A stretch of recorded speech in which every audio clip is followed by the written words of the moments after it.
तरी अनुदान देऊन सरसकट कर्ज माफ करण्याच्या मागणीसाठी मागील 6 दिवसापासून हट्टा येथे अन्नत्याग उपोषण चालू।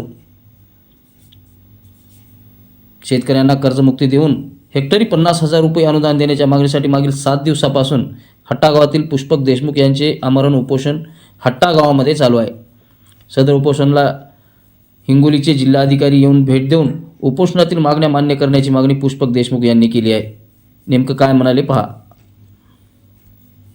मी 26 नोव्हेंबरला संविधान दिन आहे, त्या दिनी शेतकरी प्रश्नावर शेतकऱ्यांच्या कर्जमुक्ती आणि हेक्टरी 50,000 रुपयाच्या मदतीसाठी या फक्त 2 मागण्यासाठी आमरण उपोषणाला बसलेले आहे। अच्छा, यापूर्वी सुद्धा मी बीड जिल्ह्यामध्ये कोरडेवाडी या गावात केस तालुक्यातल्या ज्या राजश्रीताई उमरे पाटील एक शेतकरी कन्या होत्या, त्याही याच विषयावर त्यांच्या मागण्यावर बसल्या होत्या। त्यातले राहिलेले 2 मुद्दे अच्छा, या जिल्ह्यामध्ये आम्ही शेतकरी प्रश्नावर बसलेलो आहेत।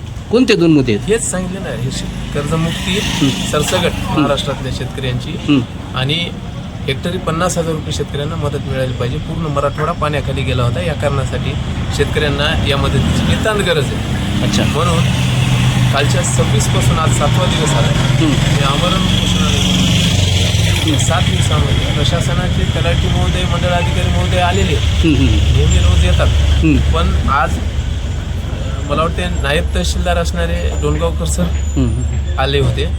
त्यांनाही मी स्पष्ट केलं की जिम्मेदार असणाऱ्या कलेक्टर साहेबांना या गोष्टीची दखल घ्या असं सांगा। अच्छा, आणि आमच्या मागण्यांच्या बाबतीत त्यांच्या भेटीनंतरच या विषयावर चर्चा होईल। अच्छा, ती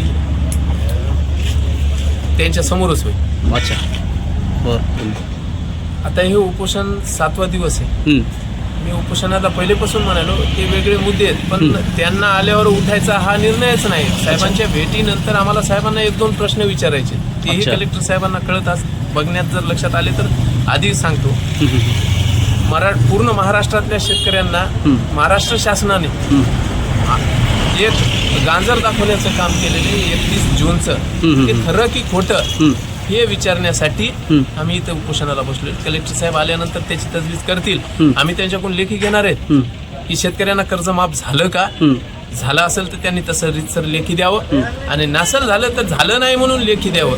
या 2 मागण्या आता कलेक्टर साहेब इथं आल्यावर आम्ही त्यांनाच विचारणार। पाठ फिरवत आहे, काय सांगणार तुम्ही जिल्हा प्रशासनाला? असेल ना जास्त महत्त्वाचं निवडणुकीचं कारण असेल ते तसे कारण सांगतील, ते त्यांचा भाग झाला। मला लोकशाहीने जे अधिकार दिला मी त्या अधिकारानं शासन प्रशासनाच्या दारात इथं उपोषणाला बसलो। सरकारची भूमिका काय वाटते शेतकऱ्याला? सरकार एकदम कुंभकर्णाच्या झोपीत आहे। शासनाची भूमिका डोळे झाकलेली आहे। शासन जागा आहे पण डोळे झाकायचं नाटक करते, सगळं माहीत आहे तरी दखल घेत नाही।